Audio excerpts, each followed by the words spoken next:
this is also my opinion, but again, I might be wrong. Some big VTubers might disagree with me on this, but the fact of the matter is, if you want to collab with someone, right?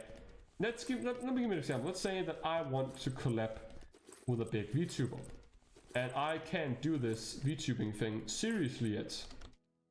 Then why would the person I want to collab with me if I'm not gonna be serious about it and I can't take it seriously yet, but they're doing it?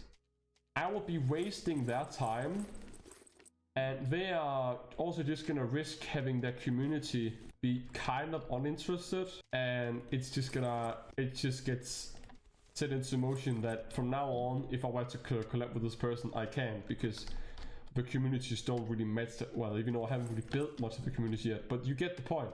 Why should a person who is very big, if you're very small and very new to VTubing, even if you have been doing it for a few years, but you're still very small, why should they be willing to collab with you?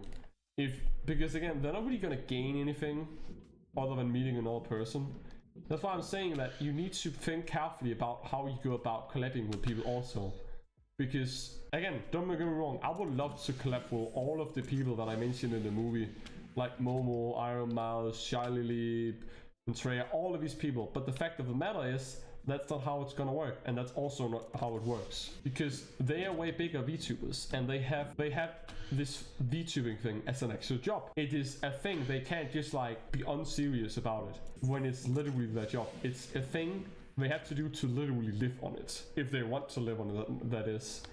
So that's why you really have to like keep in mind that if you want to take VTubing or content creation also in general seriously, do keep in mind that if you want to search also for friends, and you are someone who don't really have a lot of friends or have any at all, but you love doing content and you want to take it seriously, you do have to think of finding content creators that you can have as friends. But you also need to realize this is very important too, by the way. You also have to keep in mind that there are some VTubers that you are going to be able to collab with, but they're not going to look at you as their friend. They're going to look at you as colleagues, as working colleagues, because the fact of the matter is, it is work, it is a business, it is a brand that they have been working towards upholding and having as their career. So that's why I'm saying, don't expect every single person that you collab with to just, even if it goes great and they like what you're doing and they like streaming with you,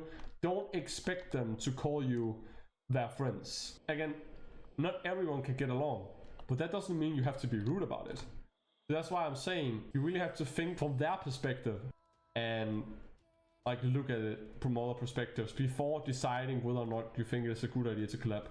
Like as we saw last stream, I showed you guys how the vidIQ extension, which is an extension on YouTube, that is the biggest extension on YouTube that most people also you should use it if you can, because it's a very helpful tool. It's a tool that helps figuring out what videos you should make, what type of people that have like mostly similar content to you. But basically the AI said last stream that it thinks like my content and Iron Mouse and Weibe and Project Melody and Gargura and Janos, the AI thinks that all those VTubers share very similar kind of vibes or type of content that I make. Which, like, to some degree, you could always find some similarities, but to say that it's similar in vibe and all this, I don't know about that.